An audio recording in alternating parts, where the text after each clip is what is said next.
Kamu serius, Selena? Bibi Le menatapku bingung. Aku mengangguk. Mantap. Memasukkan pakaianku ke dalam tas. Berkemas. Besok adalah hari penting, usiaku persis 18 tahun, aku bisa menentukan masa depanku tanpa perlu bergantung dengan Bibi Le dan Paman Raf. Dan besok juga adalah hari pertama kuliah di AP. Pergi ke AP, Selena. Aku mengangguk lagi. Tapi bukankah aplikasimu ditolak, Selena? Aku menemukan cara lain agar diterima, Bibi Le. Aku berhak menjadi mahasiswa AP. Dia sepertinya terkena penyakit halusinasi. Terlalu lama di lorong konstruksi, terkena pengaruh gas bocor. Paman Raf bergumam, dia juga berdiri di kamarku sejak tadi, menyaksikan aku berkemas. Aku tertawa mendengar gurauan Paman Raf. Bibi Le melotot ke arah suaminya. Menyuruhnya diam. Beberapa hari pertama sepulang dari stadion Kota Tisri, harus kuakui aku seperti sedang berhalusinasi. Saat terlatih berjalan menuju stasiun kereta, tubuhku bergerak cepat melintas dari satu titik ke titik lain. Tidak ada lagi potongan tubuh yang terlihat. Tidak ada lagi hal memalukan. Splash, splash. Aku seperti terlahir kembali. Aku terus melesat berlarian di jalanan lengang. Lupakan menumpang kereta, aku punya cara lebih cepat dan lebih keren untuk pulang. Teknik teleportasiku meningkat cepat. Tubuhku hilang muncul di atap-atap bangunan, melesat dari satu tempat ke tempat lain. Splash, splash melintas di depan petugas yang sedang berjaga di sebuah perempatan besar. Tertawa. Mereka sama sekali tidak melihatku. Bahkan drone dan sistem kamera keamanan mutakhir tidak bisa menangkap gerakan cepatku. Tubuhku terasa ringan. Gerakanku tangkas. Apapun yang telah dilakukan oleh orang tua misterius itu, dia benar-benar telah membuka kunci kekuatanku. Hari berikutnya, aku sengaja libur bekerja, aku menuju salah satu sudut kota yang sepi. Ada sebuah pabrik baja terbengkalai di sana. Sudah lama tidak beroperasi. Aku berdiri di depan lempeng besi besar. Menghela nafas. Konsentrasi. Boom. Mengirim pukulan berdentum. Lempeng besi itu melesak dalam. Aku termangu, menatap tidak percaya tanganku yang baru saja melepas pukulan. Kemudian tertawa. Ini keren. Boom, boom. Aku melepas pukulan bertubi-tubi, lempeng besi itu tembus. Wow, berteriak sukacita. Ibu, lihatlah, putrimu memiliki teknik bertarung yang hebat sekali. Juga hari-hari berikutnya, diam-diam aku terus melatih kekuatan baruku. Seminggu terakhir aku tidak menceritakan hal itu ke siapapun. Juga tidak kepada Akbo. Masih sesekali bekerja di lokasi konstruksi, hingga hari terakhir tiba. Tadi siang aku berpamitan dengan pekerja konstruksi. Bilang jika aku akan kuliah, entah dimanapun itu. Aku akan pergi. Mereka menatapku sedih. Aku juga sedih, 3 tahun terakhir mereka seperti keluarga bagiku. Tapi tidak ada waktu untuk bersedih hati, aku siap mengambil hak atas masa depanku. Aku tidak akan menghabiskan waktu di lokasi proyek hingga tua. Malam ini aku berkemas. Awalnya aku tidak mengatakan akan kuliah di mana, tapi karena Bibi Le mendesak, wajahnya separuh cemas separuh penuh kasih sayang, aku akhirnya bilang akan kuliah di AP. Bagaimana caranya kamu akan diterima di sana, Selena? Seleksi sudah selesai beberapa minggu lalu, bukan? Itu cita-citaku, Bibi Le, maka aku akan melakukan apapun yang bisa membuatku diterima di sana. Jawabku mantap tersenyum. Itu kalimat Bibi Le beberapa hari lalu. Pagi-pagi kamu harus berangkat ke AP. Pagi-pagi sekali aku berangkat dari rumah. Ransel besar tergantung di pundak. Juga satu tas jinjing. Tidak banyak yang kubawa, hanya pakaian. Ini kali kedua aku meninggalkan rumah. Dulu saat usiaku 15 dan sekarang saat usiaku persis 18. Halaman rumah Paman Raf ramai oleh pekerja konstruksi yang ikut mengantar. Semoga kamu sukses selalu, Selena. Ak menggenggam tanganku. Jika kamu dido oleh kampusmu, kamu selalu bisa kembali. Gurau pekerja konstruksi yang lain. Tertawa. Domax dunia drop out, dikeluarkan gara-gara nilai rendah atau membuat masalah. Enak saja. Gajinya dipotong separuh jika dia kembali. Paman Raf mendengus. Halaman rumah semakin ramai oleh tawa. Aku menjabat tangan mereka satu persatu. Im, Om dan menepuk-nepuk pundakku. Aku tidak pernah punya kakak, tapi saat pindah ke kota Tisri, aku mendapatkan 5 kakak sekaligus. Mereka adalah kakak sepupu yang baik. Seharusnya kami menyiapkan kue ulang tahun. Merayakan ulang tahunmu hari ini, Selena. Terlihat sedih, tapi kamu justru pergi. Tidak apa, Ini juga perayaan. Semua orang hadir di sini. Tidak ada lagi yang bisa kami olok-olok tertawakan di meja makan. Kata benar. Paling enak mengolok-olokmu, Selena. Timpal Aku tertawa. Paman Raf menghela nafas pelan saat menjabat tanganku. Aku tahu, meski menyebalkan, dia tetap terlihat sedih. Terima kasih banyak untuk semuanya, Paman. Aku berkata pelan. Lupakan saja, Selena. Kamu tidak berhutang apapun padaku. Kecuali jem ibumu. Si keras kepala itu memang berhutang. Aku merawat anaknya, entah apa yang akan dia bilang jika dia masih hidup. Sejak kecil dia menganggapku tidak becus. Waktu memasak bersama, bisik Bibi Le. Aku tersenyum. Sekali lagi memeluknya erat-erat. Lantas mengangguk, saatnya aku pergi. Melepaskan pelukan. Menatap sekeliling. Balik kanan. Mulai melangkah menuju pagar rumah. Sekali lagi melambaikan tangan di sana, sebelum berjalan cepat. Saat tiba di ujung gang, tidak terlihat lagi oleh mereka. Splash. Aku telah melakukan teleportasi menuju stasiun kereta antar distrik. Babak baru dalam hidupku telah dimulai. Tiba di stasiun Grand Central, aku menaiki kereta menuju distrik Lembah Gajah. Tempat Akademi Bayangan tingkat tinggi berada. Kereta kapsul dengan warna perak berkelir keemasan mengambang di peron 9, menunggu jadwal. Aku lompat ke gerbongnya, mencari nomor kursiku. 5 menit gerbong terisi separuh, kereta itu berangkat. Melewati lorong-lorong bawah tanah, kemudian muncul di permukaan, terbang di atas danau luas.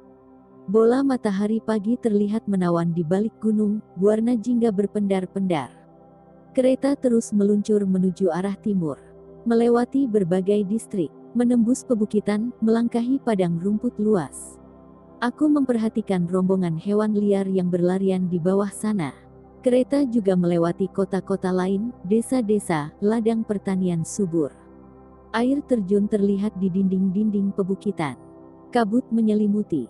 Wajahku menempel di jendela kereta, tersenyum menatap keluar. Sudah lama aku tidak bepergian jauh. Setengah jam berlalu, setelah 2 kali pemberhentian, aku bersiap turun. Meletakkan ransel di pundak, meraih tas jinjing. Petunjuk hologram di dinding kereta memberitahu tujuanku 60 detik lagi. Sesuai namanya, distrik Lembah Gajah terletak di sebuah lembah dengan hutan lebat. Tidak ada kota di sana. Hanya beberapa pedesaan dengan penduduknya bekerja sebagai petani, peternak dan pemburu, sisanya hamparan hutan yang masih terjaga. Tapi distrik itu penting dan terkenal, karena persis di tengah lembah itu, di sebuah kawasan puluhan hektar, berdiri gagah Akademi Bayangan tingkat tinggi. Kampus dengan fasilitas lengkap dan dosen-dosen terbaik. Ada belasan bangunan modern di sana, ruang kelas, laboratorium, ruang latihan, kantin, ruang gajah yang santai mengunyah rumput.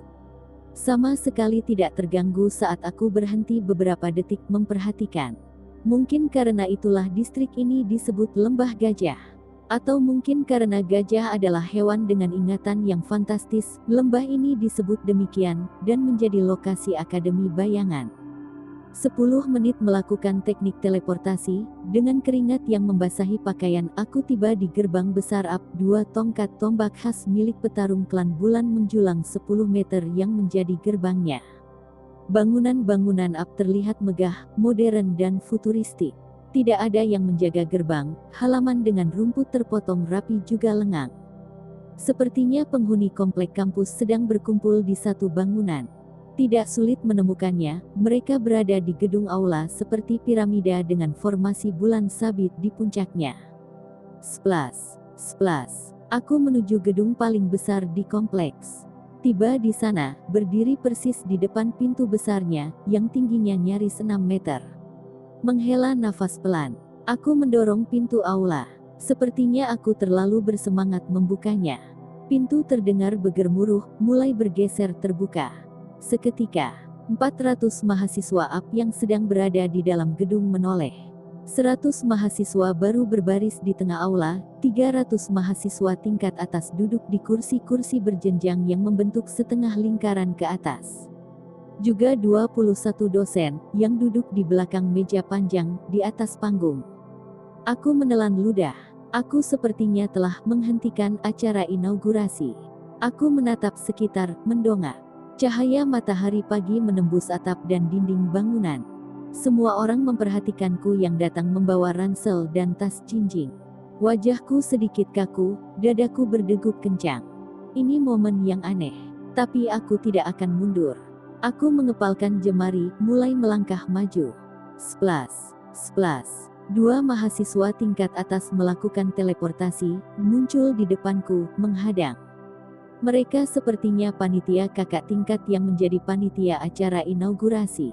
Membuat acara terhenti. Salah satu mahasiswa itu berusaha menangkap tanganku.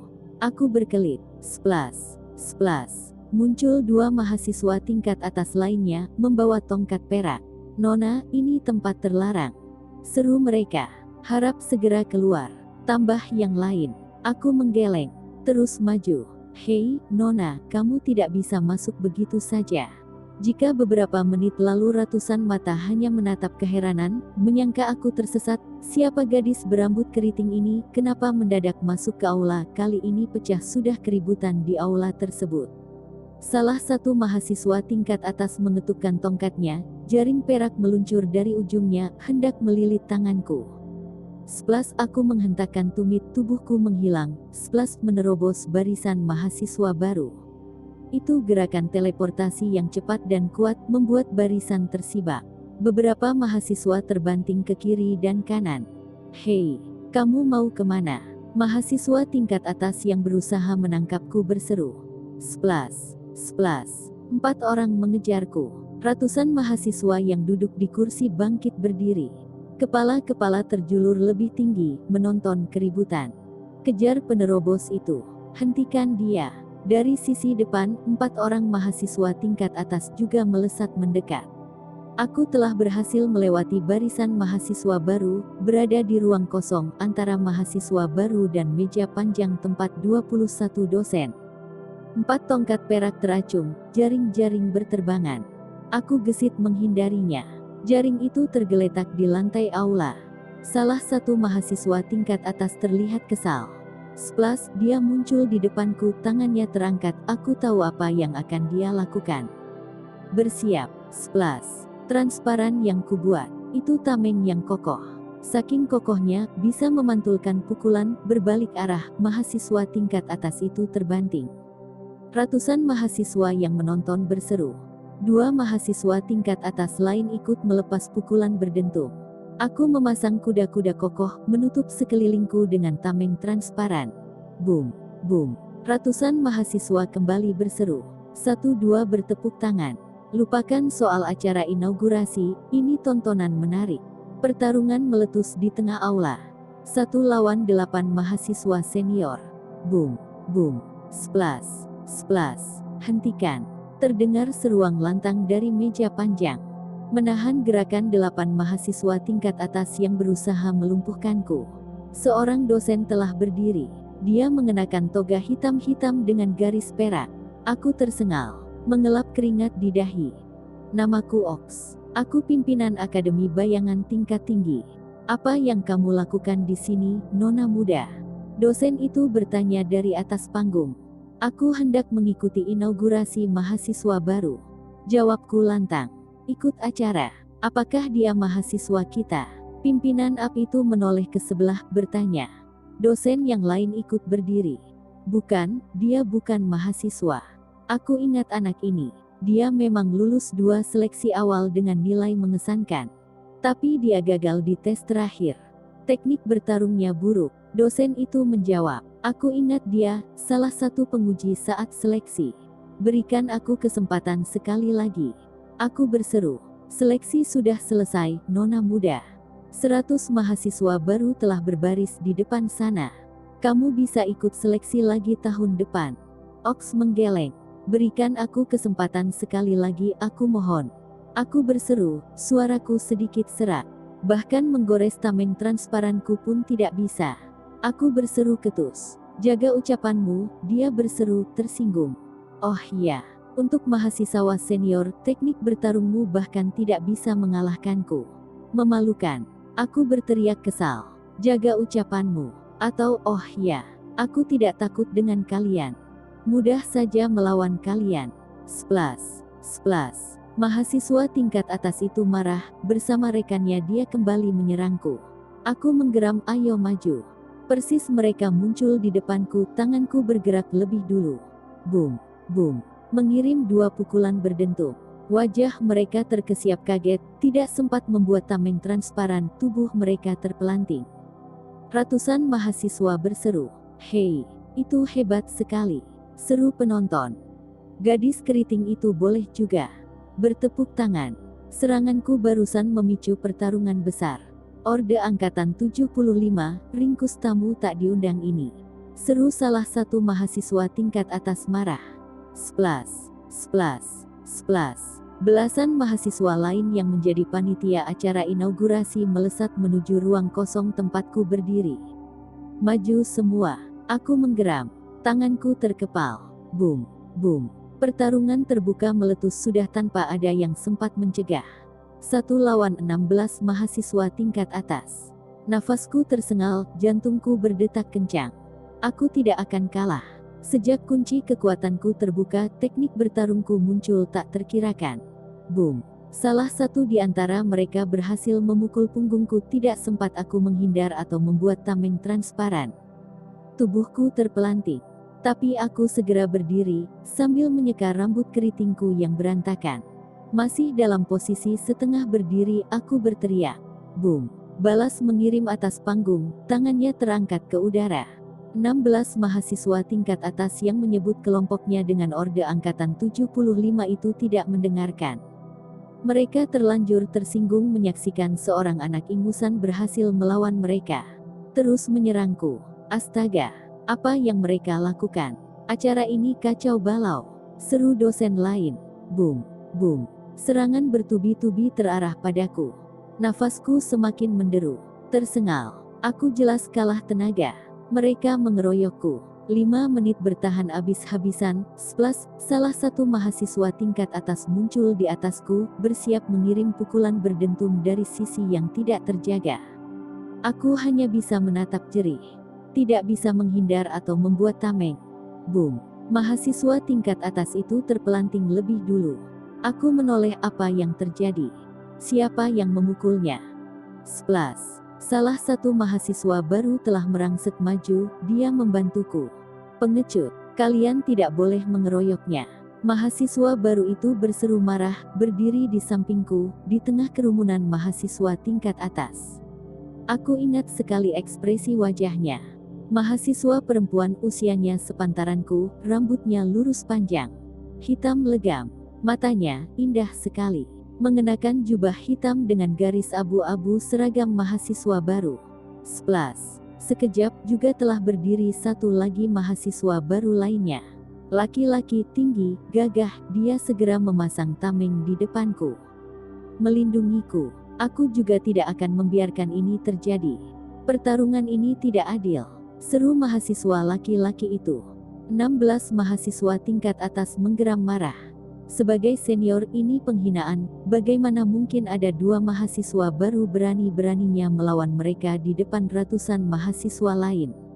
Membantu penerobos berambut keriting ini. Mahasiswa baru seharusnya dipelonco, diospek, bukan malah melawan. Orde Angkatan 75 berseru marah. Tapi sebelum mereka merangsek lagi hendak menyerang, Ox sekali lagi mengangkat tangannya ke hebat itu, tepatnya aku bahkan tidak tahu jika itu bisa dilakukan. Entah dari mana asalnya, kaki-kaki kami telah dijepit oleh balok-balok salju hingga pangkal paha. Tidak bisa bergerak, balok es itu berat. Wajah Ox terlihat marah. Dia berdiri galak di atas panggung. Bulan sambit gompal, bawa nona muda itu ke ruangku. Serunya menunjukku, suruh dia menunggu di sana. Juga 2 mahasiswa baru yang berdiri di sebelahnya sekarang. Bawa semua. Aku akan mengurus mereka setelah acara inaugurasi selesai. Lantas menoleh ke 16 mahasiswa tingkat atas Bulan Sabit Gompal. Dan kalian membuat malu akademi ini. Kalian seharusnya mengamankan acara, memastikan semua berjalan lancar, bukan justru mengacaukan acara ini. Tidak bisa diandalkan. Bagaimana mungkin mahasiswa tingkat terakhir tidak bisa menjadi panitia acara yang becus, dan membiarkan seorang remaja yang bahkan tidak lolos seleksi teknik bertarung mempermalukan kalian. Orde Angkatan 75 saling lirik menunduk. Singkirkan mereka dari hadapanku, dan lanjutkan acaranya, bentak Ox. Aku yang masih berdiri kaku, diangkut oleh beberapa mahasiswa meninggalkan gedung aula. Juga 2 mahasiswa baru yang tadi membantuku saat pertarungan. Orde Angkatan 75 juga dibawa menyingkir ke sudut aula, masih dengan kaki terkunci oleh balok-balok es. Acara inaugurasi itu dilanjutkan setelah semua kekacauan